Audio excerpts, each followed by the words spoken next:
우리 하나님의 말씀은 다 같이 일어서서 우리 한 목소리로 봉독하도록 하겠습니다. 요한복음 9장 39절부터 41절의 말씀을 찾으시기 바랍니다. 요한복음 9장 39절부터 41절의 말씀을 찾으셔서 우리 함께 합독하도록 하겠습니다. 예수께서 가라사대 내가 심판하러 이 세상에 왔으니 보지 못하는 자들은 보게 하고 보는 자들은 소경되게 하려 함이라 하시니 바리새인 중에 예수와 함께 있던 자들이 이 말씀을 듣고 가로되 우리도 소경인가? 예수께서 가라사대 너희가 소경되었다면 죄가 없으려니와 본다고 하니 너희 죄가 그저 있느니라. 아멘. 우리가 근 2달 동안에 요한복음 8장과 9장을 공부해 왔습니다. 그렇지요? 지루한 세월 같을 우리 오랫동안 공부를 했습니다. 많은 이야기를 하고 있는 것 같지만 요한복음 8장과 9장은 단 한 가지 주제를 우리에게 제시합니다. 예수님이 세상의 빛이다 하는 이야기입니다. 주님이 그렇게 말씀하신 것이 8장 12절에 한마디로 요절로 기록되어 있습니다. 예수께서 또 일러 가라사대 반복해서 주님이 중요하다고 이렇게 말씀하셨다. 나는 세상의 빛이다. 나를 따르는 자는 어두움에 다니지 아니하고 생명의 빛을 얻으리라. 생명의 빛을 얻게 된다. 주님이 그렇게 말씀하신 것입니다. 그러니까 이 8장에서 한 이야기가 9장에도 이어지는데요. 이 9절에는 중요한 두 가지의 단어가 보이지 않습니까? 첫째가 뭐예요? 예수님은 세상의 빛이다. 그리고 둘째가 우리가 생명의 빛을 얻는다 하는 것입니다. 예수님을 따르기만 하면 그렇게 따르는 사람은 어두움에 걸어가는 인생을 살지 않고 생명의 빛, 우리에게 생명을 주는 빛을 우리가 받고 사는 인생길을 갈 수 있다. 주님이 그렇게 말씀하신 거예요. 그렇다면 사실 우리가 살면서 내가 지금 흑암 가운데 있어서 어떻게든 누군가가 나에게 한 줄기의 소망이라도 비춰주었으면 이런 처지에 있는 분이라면 이 말씀이 얼마나 감격적으로 들리겠습니까? 참 급한 사람은 지푸라기도 잡는다는 심정을 하면 이 말씀을 붙잡을 것입니다. 주님 감사합니다 라고 붙잡고 그것이 무엇인데요? 라고 물을 것입니다. 그런데 바리새인들은 어떻게 했습니까? 자신들이 스스로 밝히 인생을 보며 살고 있다 하는 자만심에 가득 채였던 사람들이었던 까닭에 예수님의 이 말씀을 듣고서는 이 사람들은 오히려 분노했습니다. 끝까지 예수님을 부인하려고 시비를 걸었습니다. 끝까지 믿지 않고 예수님을 공격해서 무너뜨리고 싶어서 그래서 예수님을 끝까지 도전했습니다. 그러자 예수님은 이 자신의 백성들을 성 안에 남겨두고 성전을 떠나셨습니다. 8장의 끝이 떠나시는 이야기였습니다. 그리고 우리가 읽은 9장으로 들어오면 그렇게 해서 예수님은 성 밖으로 나오셔서 결코 예수님이 생각해 보지도 않았던 사람인 날 때부터 소경되었던 사람을 보자마자 그 사람에게 다가가서 그의 눈을 열게 하시고 그리고는 바리새인들에 대한 오늘 우리가 읽은 요한복음 9장 39절 이하의 말씀으로 나는 세상의 빛이라 말씀하신 대단원을 내는 것입니다. 오늘 읽은 우리의 글이 이랬습니다. 예수께서 가라사대 내가 심판하러 이 세상에 왔다. 단호한 말씀을 하시는 거예요. 보지 못하는 자들은 보게 하고 보는 자들은 소경되게 하려 합니다. 라고 주님이 말씀하시는 것으로 이제까지 갈등 속에 거부하는 바리새인들에게 결론을 내어주신 것입니다. 그런데 그 결론이 뭐라고요? 내가 심판하러 이 세상에 왔다는 것입니다. 사실 이 말씀을 들으면 여러분은 어때요? 여러분께서 아마 성경을 요한복음을 꾸준히 지금 같이 읽어보신 분이라면 의아하게 생각하는 것이 마땅할 것입니다. 왜냐하면 요한복음 3장 17절에 분명히 이렇게 적어놓았는데요. 하나님이 그 아들을 이 세상에 보내신 것은 즉 예수께서 하나님께서 보내셔서 이 땅에 사람의 몸을 입고 온 것은 세상을 심판하려 하심이 아니요 저로 말미암아 세상이 구원을 받게 하려 하십니다. 그랬습니다. 분명히 예수님이 이 땅에 오신 목적이 뭐라고 그랬습니까? 구원하기 위해서 오셨다. 심판하러 오신 분이 아니라 그러셨는데요. 그래서 예수님 실제로 인생도 그렇게 살다 가시지 않았습니까? 십자가를 지고 죄 없는 예수님이 스스로 죄인의 짐을 다 가지고 십자가에 죽는 형을 스스로 받아들이지 않았습니까? 왜요? 심판하지 않고 구원하는 길을 여시려고 한 것입니다. 그런데도 그런 분인데도 불구하고 예수님이 오늘은 뭐라고 이야기를 끝을 냅니까? 심판하러 왔다. 지극히 상호 모순적인 얘기입니다. 그죠? 한 입으로 두 말씀을 하시는 것 같아요. 세상에 이게 도대체 무슨 일인가? 그럴 경우 우리는요, 쉽게 그렇게 막 혼란에 빠지지 말고 성경은 절대 모순되어 있는 이야기를 하는 법이 없습니다. 그러므로 무슨 이유일까라고 문제를 다시 들여다보셔야 해요. 둘 다 무엇을 얘기합니까? 심판을 얘기해요. 그런데 심판을 하러 왔다, 심판하지 않는다라는 이 상반되는 이야기를 하고 있다면 아마 그 심판은 서로 다른 종류의 심판일 수도 있다 하는 생각으로 성경을 보면 좋겠습니다. 문장의 구성이 이렇게 되어 있어요. 요한복음 9장 39절. 시작이 그렇게 합니다. 심판하러 이 세상에 왔다 그러시고는 끝을 어떻게 했습니까? 소경되게 하려 합니다. 그랬습니다. 그러니까 소경되게 하려 합니다. 즉 소경을 만들기 위해서다라고 문장이 끝이 납니다. 우리말로 읽으니까 이 심판 저 심판 구별이 잘 안 되지만요, 영어를 읽어보면 조금 이해가 도움이 됩니다. 영어에는 이렇게 적혀 있습니다. 여러분 다 우리 중학교 때 배운 영어 구문 실력으로 해결할 수 있는 문제예요. For judgment I came into the world. 내가 이 세상에 온 것은 심판을 위해서다. 그리고 콤마 쳤어요. So that이란 여러분이 구절 아시죠? 상관구절 그죠? 이것은 무엇을 위하여라고 해석을 하기도 하고 또 때로는 그래서 이렇게 되었다라고 해석을 하기도 하는 두 가지 방법이 있는 단어가 so that이라는 단어입니다.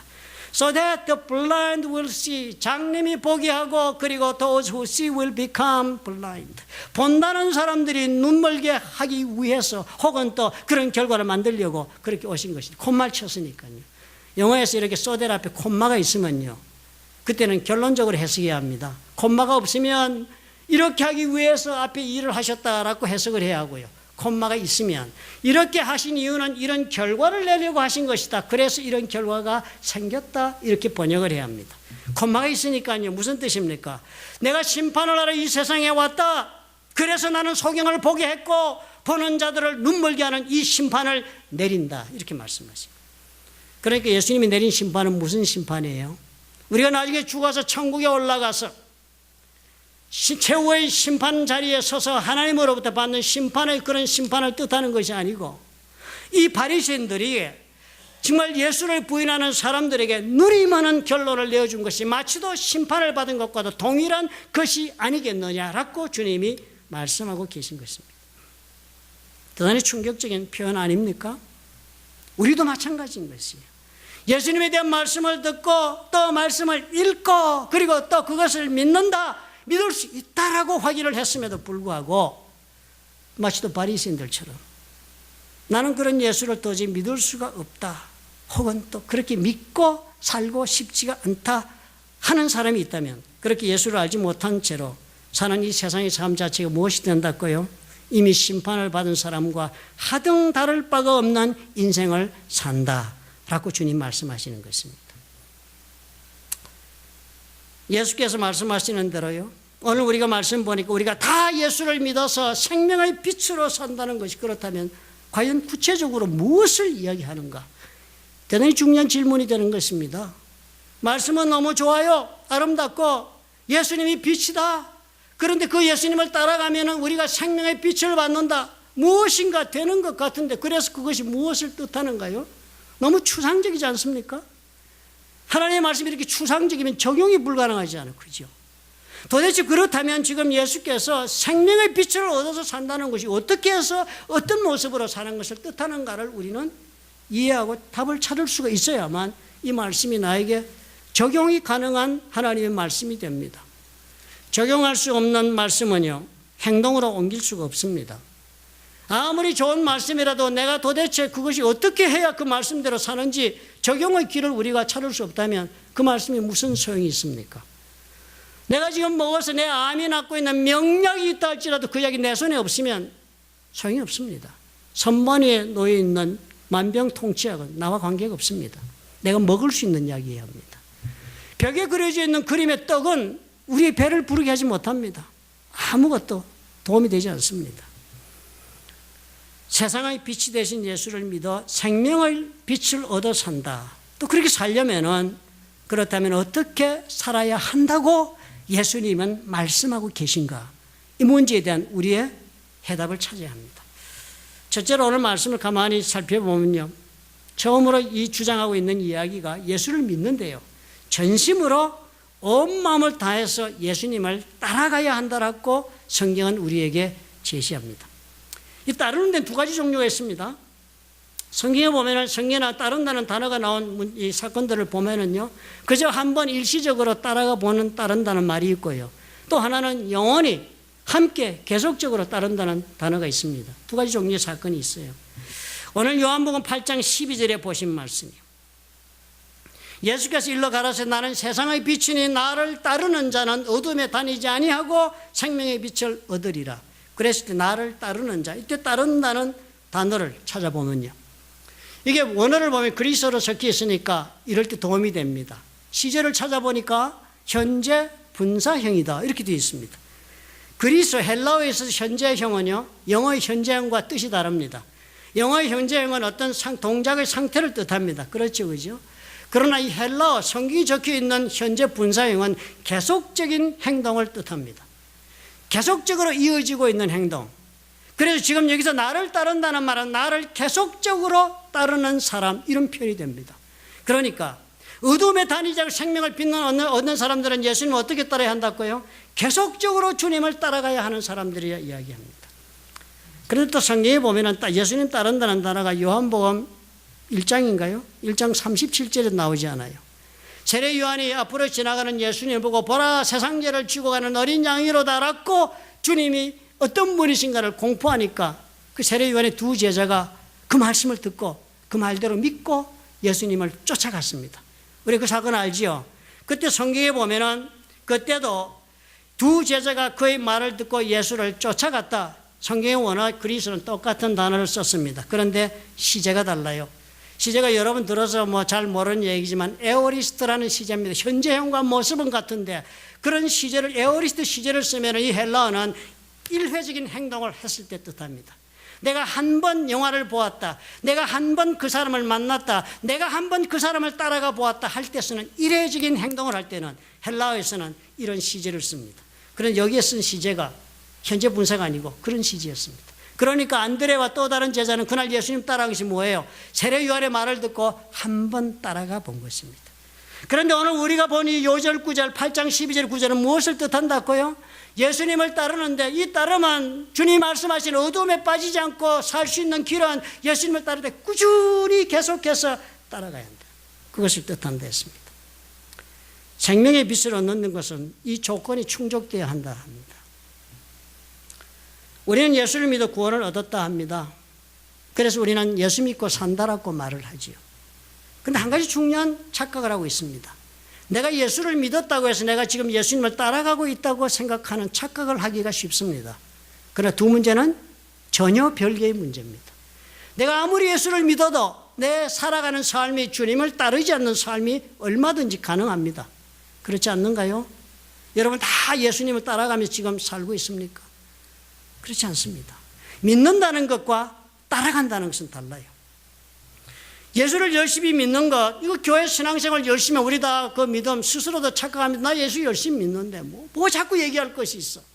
주일날 교회 열심히 가고 또 목사님 말씀에서 하자면 열심히 동참해주고 그리고 또 어려운 살림에 헌금도 하고 이만하면 됐지.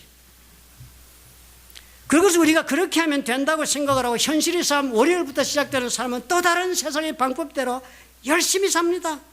왜요? 그렇게 살아도 우리는 된다고 생각하니까요. 이 사람 예수님을 꾸준히 따르고 있습니까? 아니면 예수를 믿습니까? 예수를 믿기만 한 사람이에요. 하나님께서 내 가족이나 내 사업이나 내 건강이나 나를 내가 사랑하는 사람의 생명을 보호해 주시기를 바라는 마음으로 그런 전능의 하나님, 그런 예수님을 믿고 내가 신앙생활하는 것 뿐이라면요, 예수를 믿기는 하되 우리는 마음속으로 자연스럽게 생각합니다. 뭐 따라다닐 거는 없어. 예수님 길 가시는데 내가 믿고 있으면 되지. 그래서 그런 사람들은 세상 사람들이 하는 말로 어떻게 삽니까? 삶의 현실적인 축복을 위해서 열심히 교회를 다닙니다. 순간 신앙생활 하는 것처럼 우리 보여집니다. 필요한 일이 있을 때만 교회 생활에 빠져드는 것이 오히려 자연스럽다라고 생각합니다. 그렇게 사시면 여러분, 분명 믿는 것과 따르는 것이 다르다면 오늘 예수께서 바리새인들에게 하시는 말씀처럼 눈은 떠서 스스로 본다 생각하며 살고는 있지만은 실상은 보지 못하는 소경처럼 그렇게 인생을 살고 있는 사람이 될 수도 있습니다. 나는 알아서 지금 이렇게 살아 라고 스스로 자부하고 인생을 살고 있으시겠지만 예수님은 글쎄 과연 그렇게 보아주실까요? 너는 본다 하지만 보지 못하고 있다는 것을 몰라 라고 주님이 말씀하실지도 모릅니다. 세상의 어둠이 얼마나 가혹한 일인지 겪어보신 분은 아실 거예요. 어둠에 빠져본 분은 설명이 필요 없을 것입니다. 얼마나 처절한지. 온 삶을 다 바쳐 애를 써도 빠져나올 수 없는 어두움의 구렁텅이 예수님 말씀하시 그거 이미 심판받은 모습으로 사는 거야. 흑암 속에 갇혀서 못 빠져나오는 그런 상태가 되었다면 그거 심판받은 것이나 똑같아요. 세상의 어두움만 우리를 빠지게 합니까? 사단의 어두움, 사단의 세력의 흑암이 있습니다. 우리를 미혹하면서 결국은 우리를 빠뜨리고 넘어뜨리게 만들려는 우리를 까닭없이 멸망시키고 공격해오는 사단의 세력도 또한 우리 가운데 있습니다. 이걸 우리가 기억하고 살아야 해요. 나는 나는 이만큼 실력을 갖추었어. 나는 지혜가 있어. 나는 그런 바보가 아니야. 나는 그리고 또 강건해. 지금 이때까지 살아온 내 인생이 있잖아. 그리고 또 뭐 하는 것도 조금 있어. 그뿐만 아니라 나는 영적으로 하나님 앞에 어려워. 나는 죄 짓고 사는 거 없어. 그래서 나는 내 인생을 보며 살 수 있다고 생각하시는 분. 과연 그럴 수 있을까요? 오늘 예수님 말씀을 깊이 묵상하시기 바랍니다. 나는 그렇게 믿는다 하지만 과연 나는 지속적으로 주님을 따라가는 길을 지금 걷고 있는가? 예수님의 말씀을 그대로 믿으시면 받으실 수 있습니다. 그리고 그대로 삶에 적용하시면 여러분 삶의 결과를 보실 것입니다. 주님이 원하시는 모습으로 꾸준히 주님을 따라가실 수 있기를 부탁을 드립니다.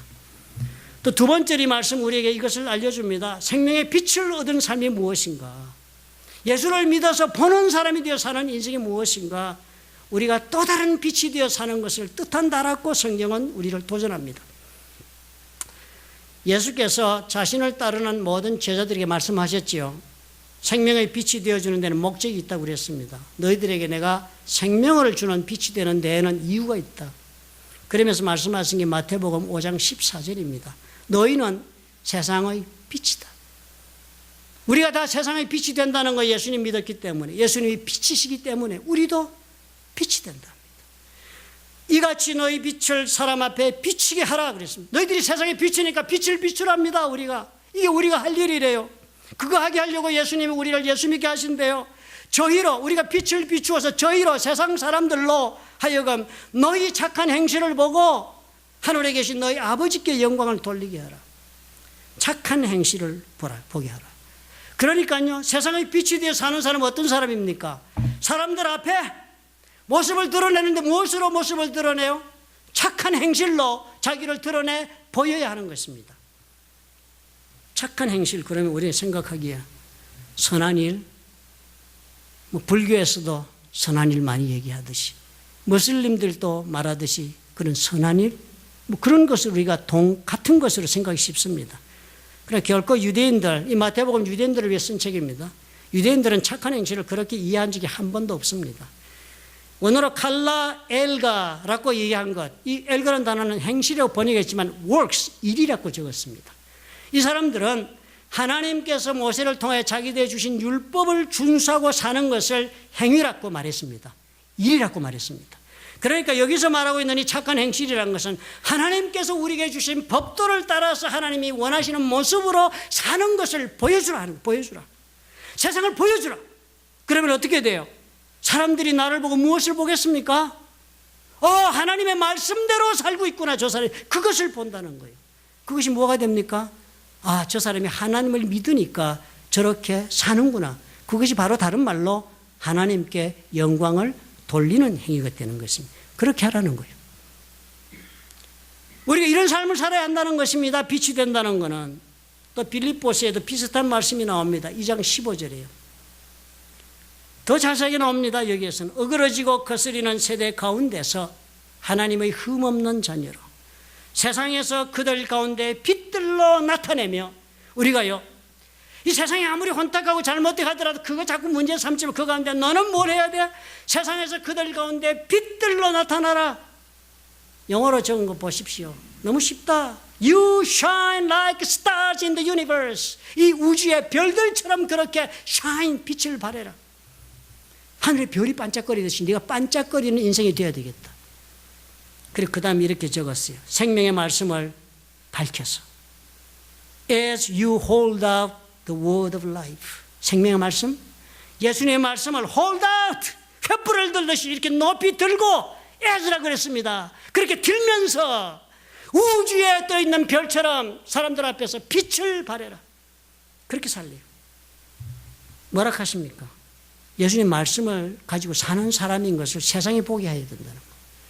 빛으로 산다는 이 두 가지를 말씀합니다. 둘 다 무엇을 말해요? 하나님의 말씀을 따라 사는 사람인 것을 세상이 보도록 사는 인생이 빛으로 사는 사람의 모습이다. 그런데 문제가 뭐예요? 아무리 이렇게 해석을 해도 현실이 내가 살아낼 수가 없잖아. 살아낼 수가 없잖아. 누가 아니래? 나도 그렇게 살고 싶어. 말씀대로 한번 정말 하나님 주신 말씀대로 한번 살아보고 싶어. 저희 그런 말씀 많이 합니다. 정말 저도 이해합니다. 살아보고 싶은 마음이 열심이라는 것도 이해가 됩니다. 그런데 결론은 그러잖아요. 그렇게 어떻게 밀착 동행을 할 수 있겠는가? 신앙생활 어떻게 그렇게 철저하게 예수를 따라가면서 살 수 있겠는가? 현실은 다르다. 반문을 하지 않아요. 그래서 불가능하다 그럽니다. 불가능하다. 왜 사람들이 예수를 믿겠다고 교회를 찾을까요? 왜 사람들이 예수를 찾을까요? 제가 가만히 생각해 봤습니다. 많은 사람들을 만난 것을 추억하면서 그분은 왜 예수를 믿겠다고 했을까? 가만히 보니까요, 열이면 열다 그 동기가 삶의 문제 때문에 시작이 됐습니다. 삶에 찾아온 문제가 예수를 찾게 하는 계기가 되었습니다. 결코 잘못된 건 아니라고 생각합니다. 왜냐하면 성경에 기록된 예수님은 해결사였으니까요. 성경에 기록된 마태마가, 누가, 요한에 기록된 예수님은 어떤 예수님입니까? 저처럼 주일날 설교하고 지일 보는 목사입니까? 아니잖아요. 예수님은 우리의 개인의 문제를 직접 만나는 사람들마다 해결해 주셨던 해결사였습니다. 불치병에 죽어가는 모든 사람들이 예수를 찾아오면 다 온전함을 입었습니다. 생명의 해결사였습니다. 그런 예수님 내가 찾아와서 믿겠다 하면 당연히 어떻게 해요? 기대할 수 있는 것입니다. 내 인생의 불치병, 내가 도저히 벗어날 수 없는 육체적인 질고, 수고하고 무거운 짐져서 허덕거리고 있는 이 짐 다 해결해 달라고, 해결해 주실 수 있다고 우리가 예수님으로부터 기대하는 것은 지극히 당연한 그런 기대가 될 수 있습니다. 왜요? 그런 예수님을 적어 놓았으니까요. 한 번도 거절한 적이 없으셨다고 적어 놓았습니다. 그런데 그게 뭐 잘못되었습니까? 내 문제를 해결해 달라고 예수님 찾아오는 게. 뭐 예수님만 그렇습니까? 구약 성경을 읽어보니까 어때? 우리 하나님 어떤 하나님이세요? 물론 무섭고 신발하신 하나님이지만 그 반면에 놀랍게도 천지를 창조하시고 모든 것을 소유하고 계신 하나님은 자신의 백성들에게는 언약 약속하시고 그들의 삶을 축복으로 채워주시겠다고 하신 분인 것이 곳곳에 적혀 있습니다. 구약의 하나님 어떤 하나님이요? 축복의 하나님이요. 풍요와 승리의 하나님이요. 우리가 보는 하나님.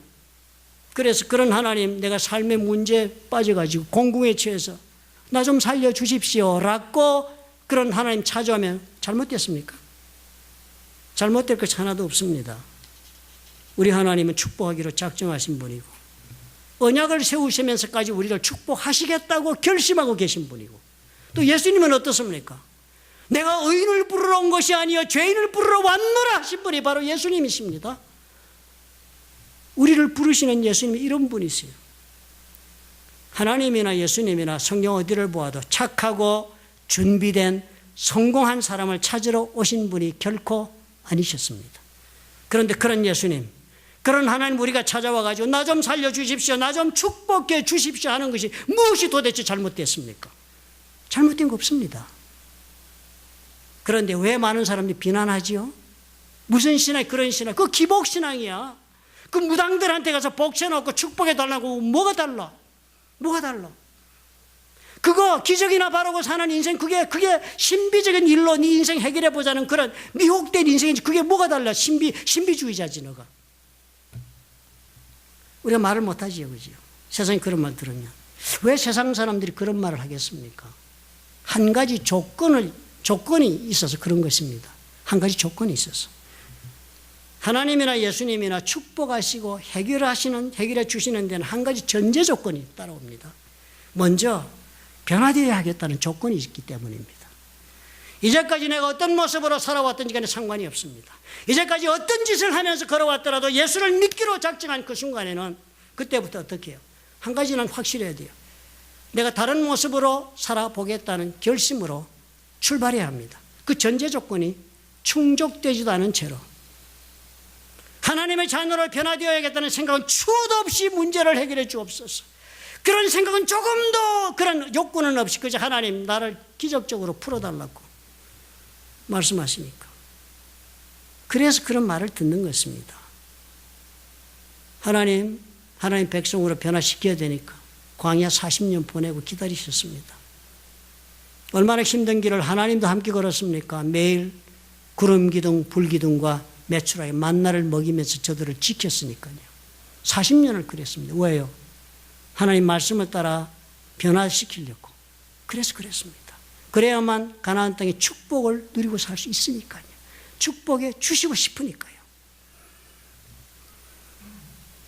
꾸준히 따르며 예수님이 원하는 사람으로 변화되라고 예수님이 처음부터 얘기하셨습니다. 회개하라. 생각을 바꾸고 다른 길로 인생을 살아라. 그것을 시작해라. 그러면 어떻게 해요? 천국이 가까워 있다. 천국이 네 손 닿는 것이 있다. 라고 말씀하신 분도 예수님이셨습니다. 그래서 세상 사람들이 우리를 보고 험담을 마구잡이로 하는 것입니다.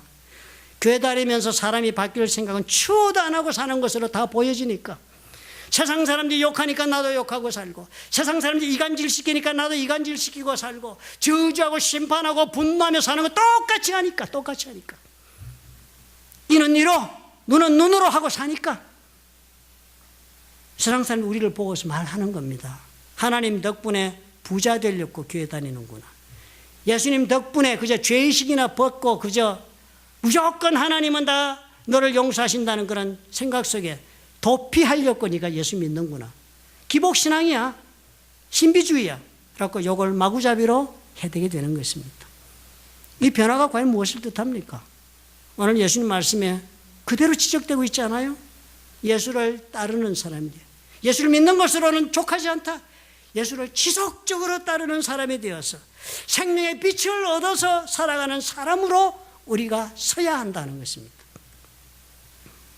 그것을 마태복음에서는 뭐라 그랬습니까? 사람들 앞에 선한 행실, 하나님이 원하시는 행동을 하며 사는 사람으로 모습을 드러내고, 그리고 또 빌립보서는 예수 그리스도께 주신 생명의 말씀을 붙잡고 사는 것을 세상 사람들이 보게 하는 그런 믿음의 길, 삶의 길을 걷는 것이 예수님을 따르는 것이라고 설명합니다. 그런데 왜 우리가 이걸 못하지요? 저는 그렇다고 그렇게 100% 하겠습니까? 하고 싶은 몸부림쳐도 못할 때도 많습니다. 저도 그런데 여러분은 파트타임이고 저는 풀타임인데요. 그런데 이 풀타임은 프로처럼 해야 되잖아요. 아마추어 프로의 차이를 줘야 됩니다. 그렇죠? 평가할 때. 그런데 풀타임인 내가 이게 프로답지 못할 때도 많은데 하물며 아마추어들을 내가 어떻게 지적할 수 있겠습니까? 그러고 싶어도 그럴 힘이 없다 생각이 드니까 못하는 거예요. 안 그래요? 누가 몰라? 말씀대로 살고 싶은 거 누가 몰라? 누가 말씀대로 주일날에 와서 교회 와서 똑 앉아서 예배드리고 하루 종일 봉사하고 누가 그거 안 하고 싶어? 다 하고 싶죠. 그런데 어제 하다가 남은 일도 있고 갑자기 불러대는 거래처도 있고 이거 어떡하란 말이야. 안 하면 먹고 사는 당장 지장이 오는데 그렇지 않아요?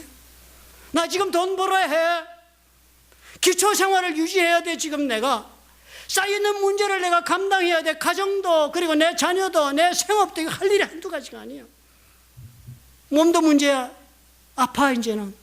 나이 들어가면서 관절도 쑤시고 허리도 아프고 힘들어. 그렇고 정신적으로도 외로워. 힘들어. 뭐 어떻게 말씀대로 그렇게 살 수가 있겠어? 그런 사람 있으면 나와보라 그래. 나와보라 그래. 있으면 내가 따라할게. 우리 아주 담대하게 막 얘기하고 삽니다. 현실과 이성이 너무 다르다는 거예요. 그래서 우리는 뭐 어떻게 생각해요?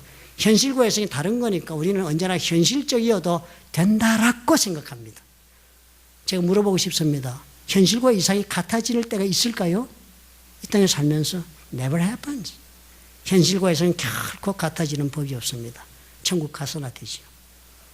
그럼 평생 어떻게 해요? 현실과 이성은 다르다라는 것이 나의 합리적 이유가 된다면 우리 평생에는 예수님 따라가며 살겠다는 결단 안 하시게 됩니다. 왜 그럴까? 제가 어제 고민 많이 했습니다. 왜 그럴까? 이 해답이 있어야 되겠는데. 여러분이 안고 있는 문제나 제가 안고 있는 똑같습니다. 종류가 좀 입장이 달라서 그래요. 가만히 기도하고 있는데요. 달란트의 비유가 떠오르는 겁니다. 달란트의 비유. 여러분 아시죠? 주인이 떠나면서 종들에게 달란트를 주고 떠나는 거예요. 5달란트. 한 종에게는. 또 다른 종에게는 2달란트. 그리고 또 한 종에는 1달란트만 주고 가는 거예요. 세 종이 아주 차별 대우를 받았습니다. 그래 갔는데 어떻게 돼요? 그 다음에 얼마를 남겼느냐 가지고 막 주인이 와가지고 막 심판을 막 해야 되는 거 아닙니까? 그지? 엄청난 달란트 비고 우리를 얼마나 간담을 써넣게 해요. 아, 내가 1달란트처럼 살면 안 된다고 지금 경고받고 있다. 못 느끼는 사람이 누가 있겠습니까? 그럼 언제나 내 마음속에 뭐가 있어요? 5달란트. 나도 그 5달란트 받으면 그거 하는 거 어렵지 않겠다는 생각을 우리가 합니다. 그죠? 내가 내 인생 지금 막 허덕거리며 살면서요. 생각하는 거 저렇게 축복받으면 예수 믿고 교회 섬기는 거 어렵지 않아. 예수 100% 따라가기 어렵지 않아. 저렇게 정말 자녀들은 다 성공하고 인류대학 가고 의사 되고 변호사 돼가지고 한 달에 막 벌어놓은 돈도 펑펑이고 누가 그런데 구글에 취직하면 한 1년에 연봉이 딸인데 100만 불이래요. 뭐 그러니까만 남편은 건강해서 사업체 잘 해서 말이에요. 여기저기 인심을 써도 그 독은 마르지 않는 독이고 5달란트면 나도 해. 이런 인생이 얼마나 많습니까? 저도 그랬습니다. 누가 교회 목사님 이렇게 하셔야 더 좋아요. 저렇게 좋아요. 그러면 속으로 그렇게 생각합니다. 그래 누가 몰라. 나도 그런 5달란트 교회면 내가 그거 못할 줄 알아. 그렇게 생각했습니다. 우리 언제나 인생 그렇게 살지 않아요 여러분? 저도 그러고 여러분도 그럽니다. 2달란트는 또 어때요? 이 조금 여유가 있으면 한다는 거예요. 조금 여유가 있으면. 1달란트는 이거 가지고는 각박해서 안 되지만 2달란트는 조금 여유가 있으면 뭐 큰 부자 되는 거 그것도 필요 없고 뭐 선거 이런 걸 내가 언제 원했습니까 주여. 그저 생활에 여유만 좀 주십시오. 나 좀 풀어주십시오. 폐먼에서 자유하고 그죠? 먹을 건 먹고 쓸 거 쓰고 집 한 채 주고 차 한 대 주시고 말 잘 듣는 남편 주시면 2달란트입니다. 그럼 잘해지요. 내가 하겠습니다. 그 2달란트 남기니까 What's so difficult? 우리 이렇게 생각합니다. 자신이. 그렇죠? 내 처지가 다르다. 나는 1달란트예요 목사님. 왜 그렇게 목사님은 세상 물정을 모르십니까? 1달란트요. 남길 게 없어요. 아무것도 할 게 없어요. 그러니까 어떻게 해요? 형편이 안 되지요. 제가 가만히 그 얘기를 들으면 그렇지요. 그렇다. 당신이나 나나 1달란트구나. 어쩌겠노 우리. 그런데 큰일 났네. 이 1달란트 가지고 심판받으면 어떡하지 우리 삶이. 주님 앞에서요. 이 달란트의 비유가 뭡니까? 내 현실이 어때서 나는 이렇게 살 수밖에 없었다고 이야기하는 것으로 예수님 앞에서는 이유가 되지 않는다는 거예요. 신앙생활을 그렇게 설명해봤자 이유가 안 된답니다. 주님이 그런 이유를 받아주시지 않겠답니다. 뭐라고 얘기했습니까? 그 사람이 1달란트 쥐고 있던 사람이요. 땅을 파고 주인의 돈을 감추어 두었대요. 그런 주인이 오니까 여기 내 잘 모셔두었습니다. 그러면서 뭐라 그랬습니까? 주인이 엄한 사람인 줄 내가 알아서 두려워서 땅에다 묻었대요. 이 사람 누구를 두려워했습니까? 사람? 주인을 두려워했습니까? 아니죠. 주인이 엄한 것을 알지만 이 돈 가지고 주인이 너무 엄하니까 이거 돈 가지고 내가 이 1달러가 잘못해서 실패하면 큰일 난다 우리 주인한테. 두렵다. 그게 무섭다는 거예요. 그러니까 뭐예요? 이 하나 있는 이것 가지고 어떻게 살아보려고 하다가 인생 쪽박 나면 인생 크게 망하겠다를 두려워한 것이 주인 두려워한 게 아닙니다. 우리 1달란트 인생이 과연 무엇을 두려워하고 살았습니까? 돌아보면 다 우리가 두려워하는 것 세상살이지요. 이렇게 살다가 쪽박 찰라 이게 두려운 거예요. 그죠? 이렇게 살다가 우리 밥도 못 먹고 길거리 나앉을까 봐 두렵고 이렇게 살다가 우리 새끼도 공부 못 시킬까 봐 두렵고, 이렇게 살다가 2등 인생 될까 봐 두렵고, 우리 두려워서 묻어두는 것처럼 우리 하나님 신앙을 삽니다. 믿기는 하지만 따라가지지가 않아요. 그래서 예수께서 저와 여러분 물으시는 겁니다. 이렇게 살래? 이렇게 살래? 기억해야 하십니다. 5달란트 가진 자가 어떻게 5달란트를 더 받았습니까? 2달란트가 어떻게 2달란트를 더 받았습니까? 모두가 다 자기에게 주신 것으로 최선을 다해서 주인이 원하는 모습으로 인생을 경영했기 때문에 상급을 곱절로 돌려받은 것입니다. 기복신앙이라고요? 신비주의라고요? 축복이 어땠어요? 신비스러운 기적으로 사는 것이 뭐가 나빠요? 지금 이 순간에 내 삶의 이 자리에서요, 하나님께서 나에게 주신 달란트가 있습니다. 내가 인생을 걸어가는 그 순간에, 내가 지금 걸어가는 인생의 과정 속에서는 하나님이 때로는 돌아보니까 어땠습니까? 2달란트의 시절도 있었습니다. 또 어떤 분들은 돌아보니까 어때요? 아, 그때 주님께서 나에게 5달란트를 주신 적이 있었구나. 기억하실 것입니다. 오늘 내가 돌아보니 어떻게 해요? 오늘은 1달란트네. 주님이 나에게 오늘 주신 은혜는 1달란트네. 주님은 우리 모두에게 그때 그 인생을 살 수 있도록 그 시간에 주시는 은혜가 있습니다. 그것은 언제나 1달란트예요. 여러분, 그렇다면 오늘 본문에서 예수님 말씀하시는 걸 깊이 가슴속으로 한번 품어보시기 바랍니다. 그 1달도 묻어놓고 그것 때문에 두려워서 인생까지 거기 매달려서 예수님을 믿기는 하지만 따르지 않고 살면 이미 심판을 받은 사람이 된다. 이미 지옥불에 떨어져 고통당하는 사람처럼 이 세상에 눈을 떴지만 보지도 못한 채로 사는 인생처럼 그렇게 고통스럽게 이 세상을 산다.